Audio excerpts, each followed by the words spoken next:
tadi kan udah ngebahas yang pertama itu terkait niat yang lurus. Nah, yang kedua kira-kira yang bisa dibagi apa nih Pak?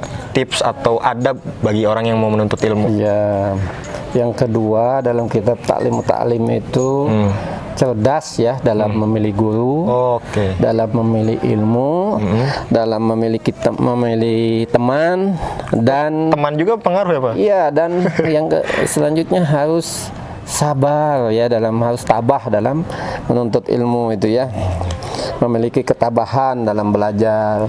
Jadi kita harus bisa memilih guru yang punya kriteria tertentu ya. Dalam kitab Ta'lim Muta'alim itu disampaikan bahwa guru yang kita pilih itu yang pertama adalah waro. Nah, yang sangat hati-hati dalam segala hal. Mungkin nggak sembarangan nih Pak. Kenapa? Karena guru ini adalah yang kita gugu dan kita tiru yang kita gugu, kita ikuti dan kita tiru. Bahaya kalau kita meniru guru yang tidak waro ya. Nanti kita akan sama ngikutinya gitu. Tapi guru yang sangat hati-hati ya ini ya, dalam segala hal. Bukan juga perkara dunia gitu, yang syariat juga yang pentingnya itu. Syariat juga ya. Kita lihat nih, wah guru kita sangat hati-hati sekali nih ya. Dalam belajar, dalam kesehariannya, dalam menyampaikan ilmunya juga, menyampaikan ilmunya. Ini guru yang harus kita gugu dan kita tiru nih. Kalau ketemu guru yang kayak gitu langsung aja kan? Langsung aja. Karena nanti kita akan mendapatkan keberkahan dari guru yang sangat waro sekali, sangat menjaga diri sekali ya. Waro dalam menjaga diri dari kemaksiatan. Walaupun kemaksiatan itu kecil di hadapan manusia, di hadapan Allah tidak ada yang kecil dan besar ya. Kalau maksiat ya maksiat, begitu. Itu. Terus selanjutnya memilih ilmu. Ilmu yang bagaimana yang kita pelajari ya. Seutama-utamanya ilmu adalah ilmu tauhid. Nah, kita harus mempelajari ilmu tauhid ini ya. Kenapa? Karena ilmu di mana kita diajarkan untuk mengenal Allah Subhanahu wa taala. Ya, ilmu kalau orang sudah ilmu tauhidnya udah mantep, ini udah bagus, udah mengakar gitu ya tauhidnya. Udah menjiwai, mendarah daging ya. Ini akan lebih mengarahkan dia lagi ke dalam keberkahan dalam menuntut ilmu. Ilmu yang lain nanti akan ngikut. Bagaimana untuk fikih, ibadah, terus ilmu kedunia dan lain sebagainya. Tapi kerangkanya ketauhidan pada Allah Subhanahu wa taala. Ini. Jadi memilih ilmu juga menjadi adab tersendiri ya. Yang selanjutnya bagaimana memilih teman. Karena teman itu mempengaruhi perilaku atau kehidupan seseorang. Berteman dengan Rasul, jika engkau bergaul dengan tukang minyak wangi, maka engkau akan kena wanginya. Minimal tercium bau wanginya. Tapi kalau engkau bergaul dengan tukang pandai besi, maka engkau akan kena terbakar atau minimal kena bau bakarnya. Hangus ya. Nah, artinya apa? Teman ini akan sangat mempengaruhi perilaku seseorang. Akan mempengaruhi adab-adab seseorang ya. Ini ya makanya harus betul-betul nih sahabat ya. Sahabat muda, pilihlah teman. Kalau temannya itu tadi juga syaratnya ya, teman kita waro ya. Hati-hati sekali melihat uang jatuh, bukan langsung ngaku ini uang saya nih. Pas 500 bukan uang saya. Tapi kalau 100.000 uang saya. Nah, itu bahaya ya. Padahal nggak bawa uang sama sekali di kantongnya ya. Tawadu ya Pak kalau istilahnya, taramawa duit ya Pak. Taramawa duit. Padahal taramawa duit. Tiba-tiba lihat uang jatuh 100.000 jadi ngaku. Ini nggak waro ya. Pokoknya ada makanan disimpan di meja, nggak mau makannya sebelum ada izin. Nggak melep aja ya. Nah, ini kalau udah punya teman yang seperti ini, nah ini kita jadikan teman nih. Karena pertama kita akan selamat, akan berkah ya, dan juga akan mendapatkan suri tauladan yang baik. Ya, juga kita lihat teman kita itu orangnya rajin atau tidak. Nah ini ya, karena akan mempengaruhi kalau kan kita ke bawah-bawah ya Pak kitanya. Betul, kita berteman dengan tukang ulin, what the meaning tukang ulin ya, tukang jalan-jalan gitu ya. Nah kita akan ikut jalan-jalan tuh kemana-mana. Tapi kita berteman dengan yang malas ya, yang berleha-leha, kita akan ikut berleha-leha. Tapi kalau berteman dengan teman yang rajin belajar, rajin melakukan sesuatu kebaikan, ya bebersih, kita akan ikut karena kita akan malu gitu ya. Ini akan membentuk pribadi kita, dan akan dia lihat anaknya beradab, gitu ya, sopan, kita akan ikut. Inilah kita harus pandai memilih teman. Tapi mungkin ini apa maksudnya, tidak menghalangi kita untuk kenal mah dengan orang banyak mah silahkan ya Pak? Ya, berkenalan boleh dengan siapapun, berteman boleh dengan siapapun, tapi bersahabat. Nah ini harus yang tadi yang dipilih tadi ya. Apalagi dalam menuntut ilmu ya Pak ya. Betul, kita berkenalan, berteman begitu ya, bersekedarnya saja sebagai hablum minallah, hablum minannas ya. Tapi kalau untuk saja jadi sahabat ya, nah ini harus hati-hati. Harus pandai-pandai memilih supaya kita itu ke bawah baik ya, seperti sabda Rasul tadi kan ya, begitu. Dan selanjutnya tabah tadi Pak. Tabah ya, sabar dalam menuntut ilmu ya, karena menuntut ilmu itu harus tulus zaman ya, waktu yang panjang. Jadi nggak instan. Ada kita kan zaman nih, sahabat muda-mudi ini zaman sekarang udah serba instan ya Pak. Mau instannya aja, makanan instan ya. Nanti sholat juga instan. Bahaya itu ya. Ya nggak bisa kalau menuntut ilmu ya memang harus ada tahapan-tahapan. Harus bertahap.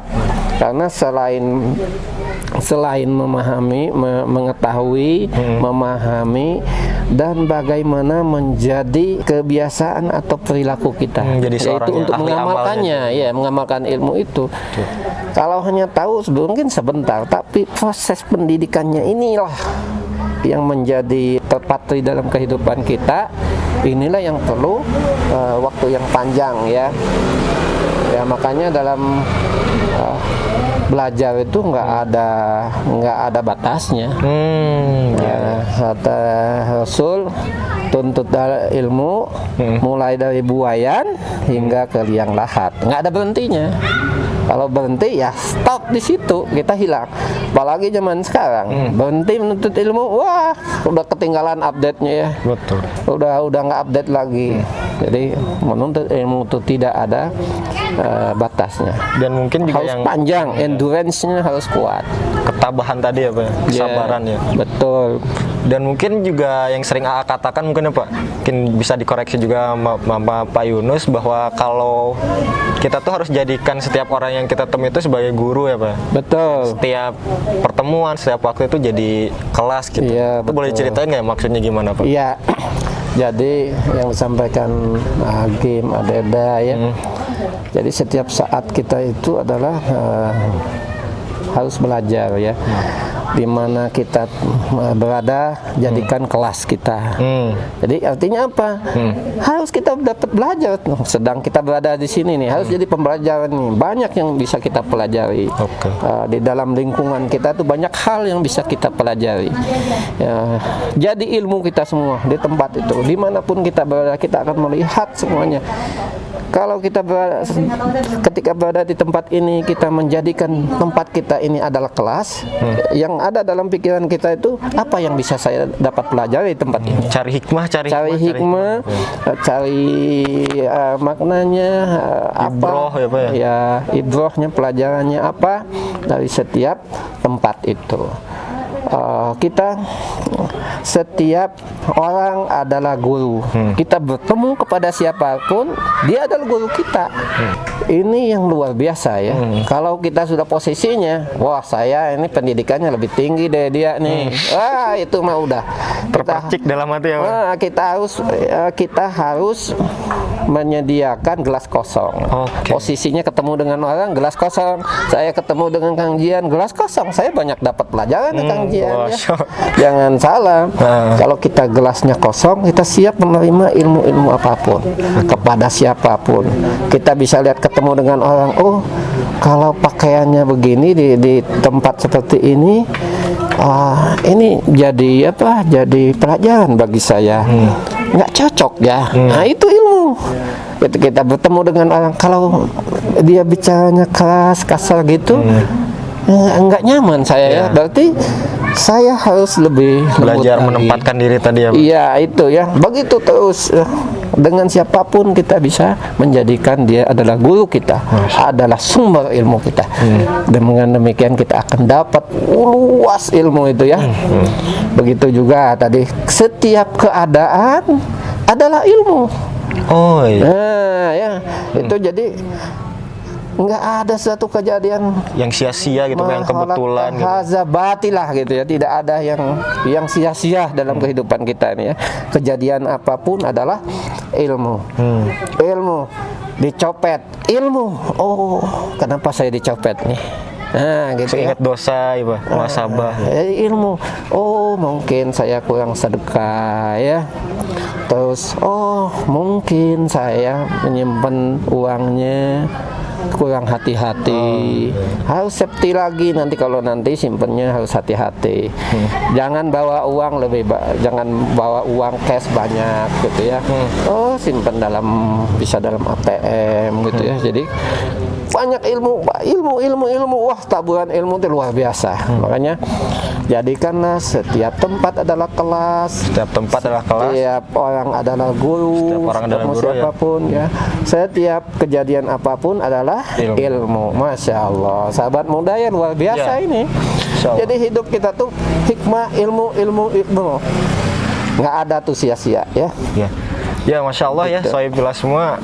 Jadi dari tadi kita udah bahas banyak banget ya, tadi niat yang harus lurus, udah diceritain juga gimana kiat-kiatnya Pak Yunus. Yang kedua tadi adab-adab juga nih buat para penuntut ilmu. Nah mungkin ini terakhir Pak nih. Ya. Terkait tadi sempat disinggung masalah sumber ilmu, kan kita tahu ada ustadz, ada kitab ya Pak. Ya. Nah mungkin bisa di-share ke Sohibillah di rumah semua, gimana sih seorang penuntut ilmu adabnya ke sumber-sumber ilmu itu? Ya, jadi yang ketiga adalah menghormati sumber ilmu, menghormati yang menyampaikan ilmu, yang menjadi jalan ilmu, ya menghormati tempat ya. Tempatnya juga ya, Pak? Tempat yang menjadi kita mendapatkan ilmu. Nah, ini kita kenapa di pesantren itu ada piket bebersih ya. Ada piket nyiram tanaman gitu. Ada piket sapu-sapu jalan. Di pesantren Darut Tauhid kan begitu. Semua santri wajib BRTT ya. Wajib BRTT itu bersih, rapi, tertib, teratur. Wajib TSP ya. Tahan membuang sampah sembarangan, simpan sampah pada tempatnya, pungut sampah, insya Allah sedekah. Ini dalam kerangka mencari keberkahan dalam menghormati tempatnya yang kita jadi jalan ilmu. Insya Allah akan ada keberkahan. Nah setelah tempat ya terutamanya ya sumber ilmu ya, yang menjadi jalan kita mendapatkan ilmu yaitu ulama, guru kita ya. Kita harus hargai ini, hormati ini, kita muliakan ulama ya. Jangan sampai kita menjadi orang yang melecehkan ini ulama, orang yang tidak menghormati ulama, bahkan menjelek-jelekan ulama. Masya Allah. Bahaya banget. Kita akan hilang keberkahan ilmu yang kita udah dapat. Ya. Bahkan ada hadis juga ya Pak, kalau nggak salah daging ulama itu beracun ya Pak. Iya. Ya artinya kita jangan sampai membunuh ulama lah ya, mencelakai ulama. Masya Allah ini adab harus kita betul-betul ya, supaya ilmu yang kita dapat itu benar-benar bermanfaat, ada keberkahannya. kalau orang yang menyampaikan ilmu kepada kita nggak ikhlas hatinya ya, nah, jangan harap lah ya ada keberkahan. Boleh mungkin kita pintar bisa menguasai ilmunya, tapi manfaatnya ziyadatul khairnya tidak ada. Zero ya Pak. Nah, zero karena hilang keberkahannya. Jangan heran, ini ada kisah juga ya, seorang yang namanya Kiai Bebek tuh ya di Jawa Timur. Kenapa digelarnya Kiai Bebek? Ini ada sejarahnya nih. Nah, jadi saat itu seseorang ini ingin menuntut ilmu ke seorang kiai ya. Berjalanlah dia dari daerahnya ke tempat ke pesantren kiai itu berada. Nah, sampai ke tempat pesantren tersebut, ketemu kiainya itu di sawah ya. Ketemunya ketemunya bukan di pesantrennya, di sawahnya. Lagi tandur ya.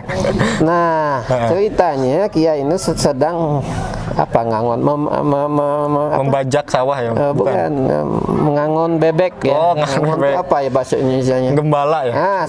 Sedang menggiring bebek ya pokoknya. Gitu.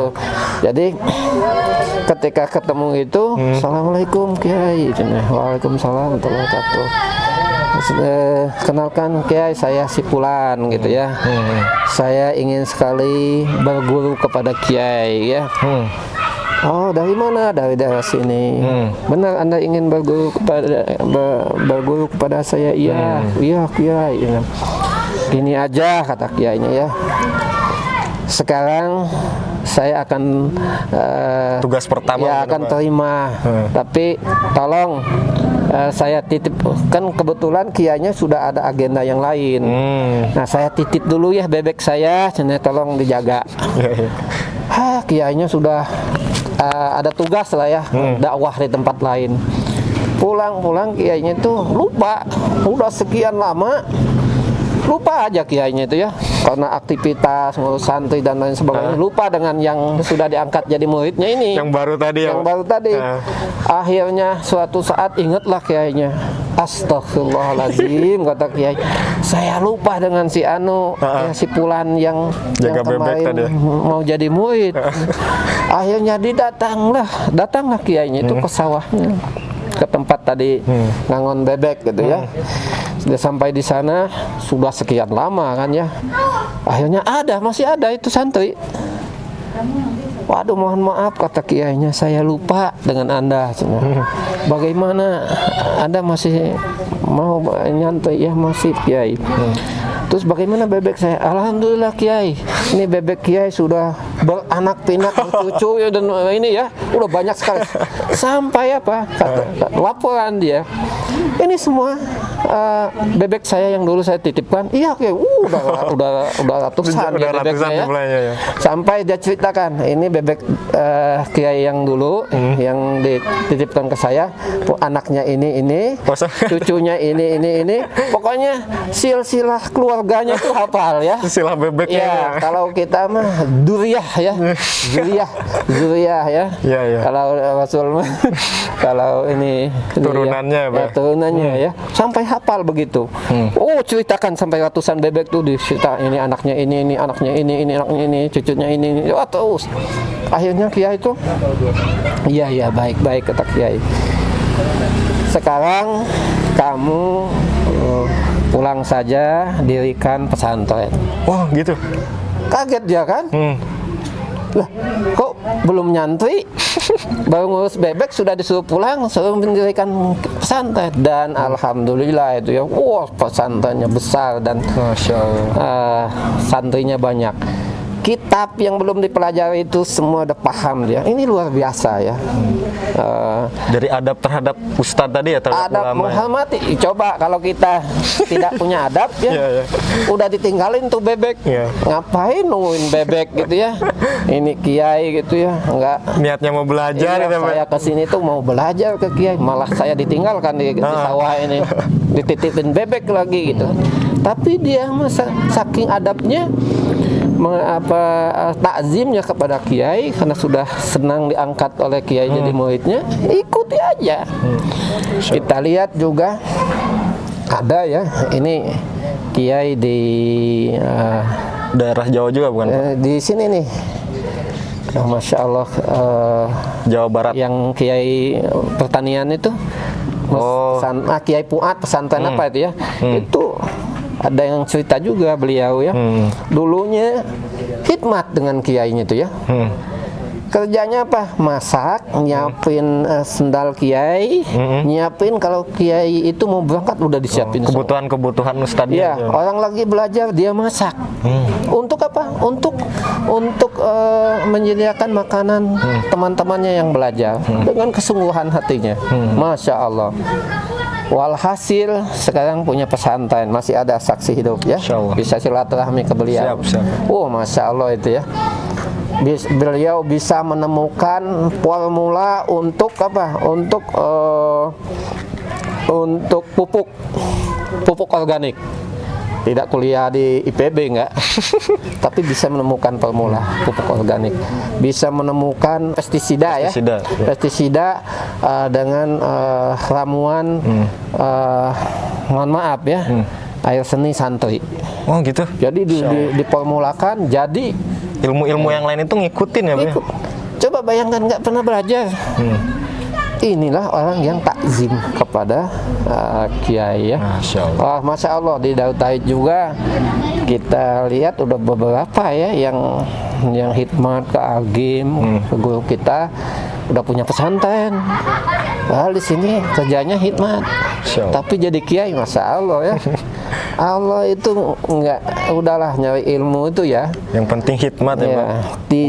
Tidak hanya dengan cara, maksudnya secara zohirnya aja gitu ya. Lahir ya, tapi kita harus betul-betul mengedepankan adab sebelum ilmu itu ya.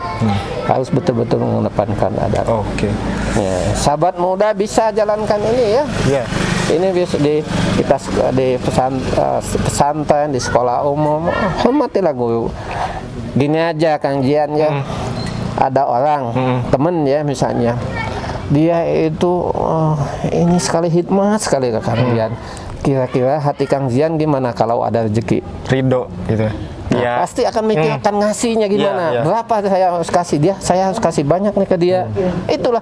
Nah, guru sudah ridho dengan kita, dengan muridnya itu. Oh, yang kebayang tuh si A.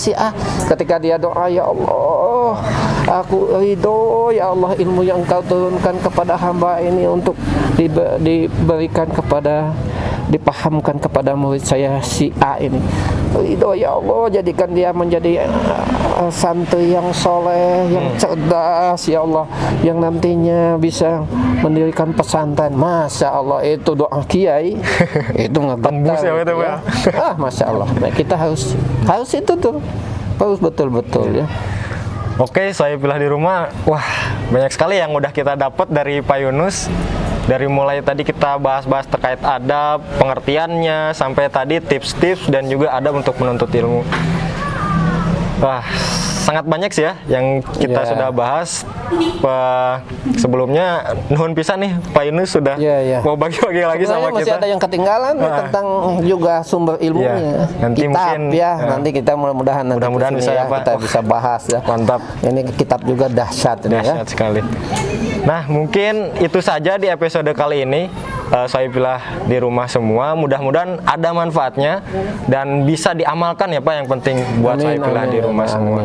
Jadi saya Gian dan Pak Yunus undur diri. Mohon maaf bila ada banyak kesalahan, ada kata-kata yang kurang baik, ada kata-kata yang misalnya menggores di hati. Mohon dimaafkan ya. Saya pilih di rumah. Kami berdua mohon pamit. Kita ketemu lagi di episode ngobrol-ngobrol bermanfaat selanjutnya. Assalamualaikum warahmatullahi wabarakatuh. Waalaikumsalam warahmatullahi wabarakatuh.